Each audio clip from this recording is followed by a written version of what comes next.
कोण मनात आलं तर राजमाता म्हणतात. कुठल्या राजाची आई होती हो? ते भाग्य लाभलं का त्या मायवलीला? आणि म्हणून बाई न म्हणता राजमातांना म्हणता अहिल्या देवींचा उल्लेख अहिल्या देवी असाच करायला पाहिजे असं माझं आग्रहाचं सांगणं आहे. ही गोष्ट महाराष्ट्र शासनानं सुद्धा मान्य केली. अहिल्या देवी ती आपण मान्य करायची नाही. मग धनगर कसले? लोकांनी आधीच म्हणतात धनगर यार सवा प्यार. आणि आपण एवढं महाराष्ट्र शासनानं सुद्धा निर्णय घेतलेला असताना सुद्धा सर्वदूर ही बातमी शिक्कामोर्तब झाली असताना सुद्धा हे नाव आपण चुकीनं घेतो हे घेऊ नका अशी माझी आपल्या सगळ्यांना विनंती आहे. पुण्यश्लोक अहिल्या देवी असाच उल्लेख व्हायला पाहिजे. अरे किती पुण्यश्लोक झाले या भारताच्या इतिहासामध्ये. पौराणिक काळापासून पुण्यश्लोक किती झाले. पुण्यश्लोको नलोराजा, पुण्यश्लोको युधिष्ठिरा, पुण्यश्लोको विदेश, पुण्यश्लोको जनार्दना. 4 पुण्यश्लोक झाले. आणि 5व्या पुण्यश्लोक अहिल्यादेवी. 5वा पुण्यश्लोक अहिल्यादेवी. हा अभिमान असू द्या, ही गर्वाची गोष्ट आहे. पण हा गर्व सभ्यतेचा, मस्तीचा नव्हे. तो हे आहे. आता अशा प्रकारे आता 300वी पुण्यतिथी अहिल्यादेवींची साजरी होतो देशभरात. त्याच्या 9 तारखेला देशाच्या कानाकोपऱ्यातून प्रत्येक प्रांतातून 5 महिला आणि महाराष्ट्रातनं 500 महिला अशा 1000 महिला चौंडीला येणार आहेत अहिल्यादेवींच्या दर्शनाला. आपल्यापैकी किती बंधू भगिनींनी चौंडी पाहिली? किती बंधू भगिनींनी चौंडी पाहिली? फार कमी. नुसता बोलाचा भात आणि बोलाच्या गप्पा. श्रद्धेचं काय? जो समाज आपली श्रद्धा विसरला त्या समाजाची उन्नती नाही हे सांगून घ्या. टाळी वाजवतो का? उन्नती विसरला म्हणल्यावर टाळी, हे आमचं शानपण.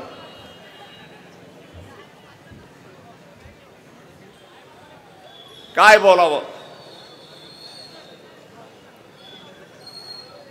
तेव्हा ही जी परंपरा आहे ही परंपरा आपण जतन केली पाहिजे. आपलं भाग्य काय सांगा? महाराष्ट्र सरकारनं 300व्या जयंतीच्या निमित्तानं अहिल्यादेवींचा उत्सव साजरा केला. प्रत्येक गावामध्ये 2 महिलांना पुण्यश्लोक. जिल्ह्यामध्ये 1 होता ते आता त्यांनी प्रत्येक गावामध्ये ग्रामपंचायतीच्या 2 महिलांना पुण्यश्लोक. हे कुणाला प्राप्त झालं? हे भाग्य कुणाला प्राप्त झालं? हे भाग्य अहिल्यादेवींना नव्हे, तुम्हा आम्हाला प्राप्त झालं की आपल्या समाजातली एक व्यक्ती एवढ्या मोठ्या पदाला जाऊन पोचते की जी खऱ्या अर्थानं प्रातस्मरणीय झाली. खऱ्या अर्थानं. आणि म्हणून धनगर समाज म्हटलं की अहिल्यादेवींचं स्मरण झालं पाहिजे. मल्हाररावांचं झालं पाहिजे. कुणी अटकेपार झेंडा लावला? भारताच्या इतिहासामध्ये अटकेपार झेंडा लावणारा वीर कोण?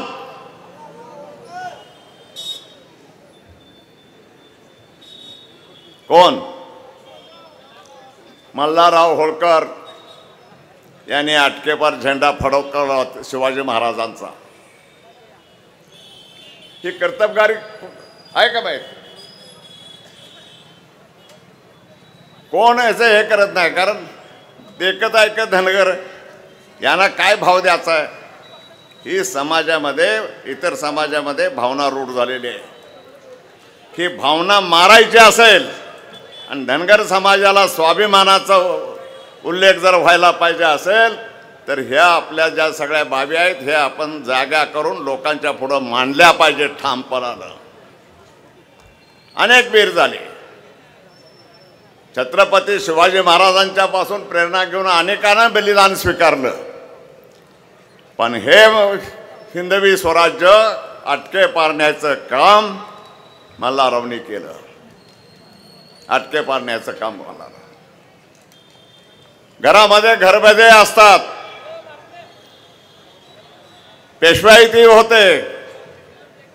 मल्हाररावांच्या स्वर्गवासानंतर ही विधवाबाई काय करणार म्हणून राघोबा दादा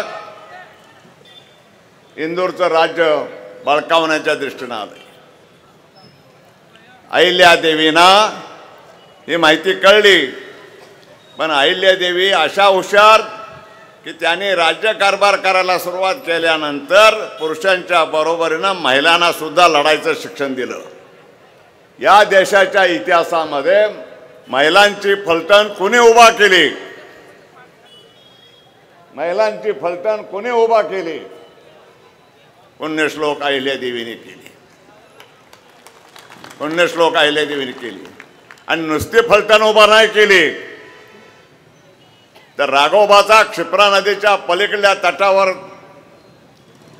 तंबू पडला असताना राघोबा निहाळत होते की ही धूळ कशाची उडतीया, तर ती धूळ अहिल्यादेवींच्या महिला फौजेच्या घोड्यांच्या टापाची होती. आणि मग राघोबांच्या मनामध्ये आलं की आपलं इथं काही शिजायचं नाही. त्याने सांगितलं, आम्ही लढायला नाही आलो, आम्ही मातंग पोशीला आलो, म्हणजे सांत्वनाला आलो. सांत्वना आलो का? मल्हारराव गेले, त्यांचं दुःख. अहिल्यादेवीने सांगितलं, सांत्वनाला जर आलात तर एवढं सैन्य कशाला बरोबर आणलं? सांत्वनाला आला तर एवढं सैन्य कशाला बरोबर आणलं?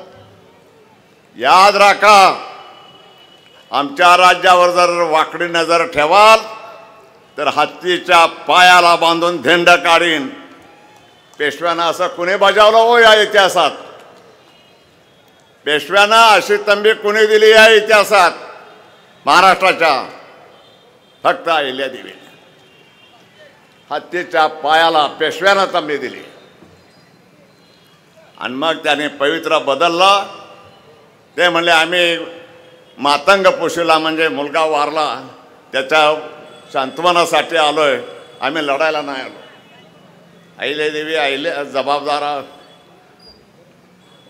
जबाबदार होत्या. त्याने सांगितलं, सांत्वनाला नाही आलात तर हे लढायला नाही आलात तर हे सैन्य कशाला बरोबर आणले?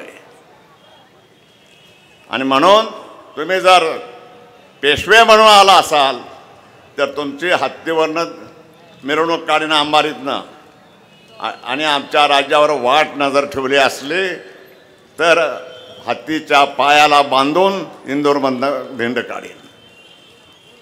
ही राजनीती. हा वारसा घेऊन गोपीचंदना महाराष्ट्राच्या विधिमंडळामध्ये काम करायचं आहे. महाराष्ट्र हे का मी सांगितलं? ही आमची परंपरा आहे, हा आमचा इतिहास आहे. या इतिहासाच्या पार्श्वभूमीवर महाराष्ट्रातल्या विधिमंडळात किती धनगर प्रतिनिधी आहेत? हो, किती आहेत? 5 7.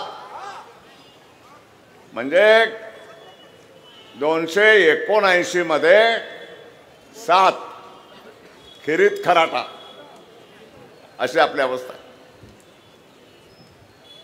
तिकीटच नाही दिली तर निवडून कुठनं येणार?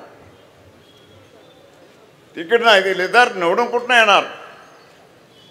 आणि म्हणून धनगराला जर महाराष्ट्रामध्ये स्वाभिमान प्राप्त व्हायचा असेल तर धनगरांच्या लोकसंख्येच्या प्रमाणात उमेदवारीच्या जागा मिळाल्या पाहिजेत लोकसभेत आणि विधानसभेत. ही मागणी आपल्याला रेटावी लागेल. जो समाज राज्यकर्ता होतो तो पुढे जातो, जो समाज राज्य करू शकत नाही तो पुढे जात नाही.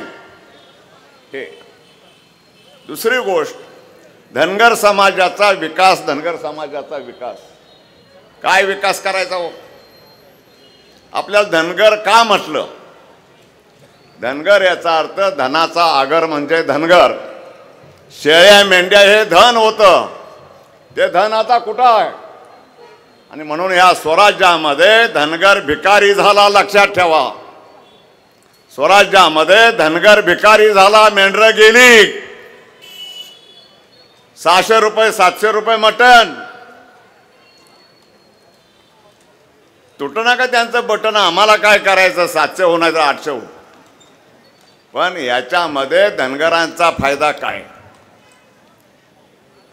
कारण धनगराला फायदाच नाही, कारण मेंढरच राहिली नाही. आणि म्हणून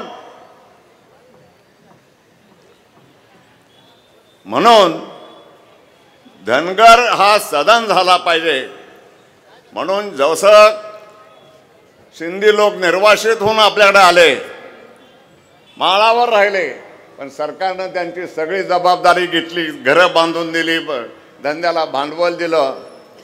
आज देशामध्ये सगळ्यात श्रीमंत समाज कुठला असेल तर तो बाहेरनं आलेला सिंधी समाज.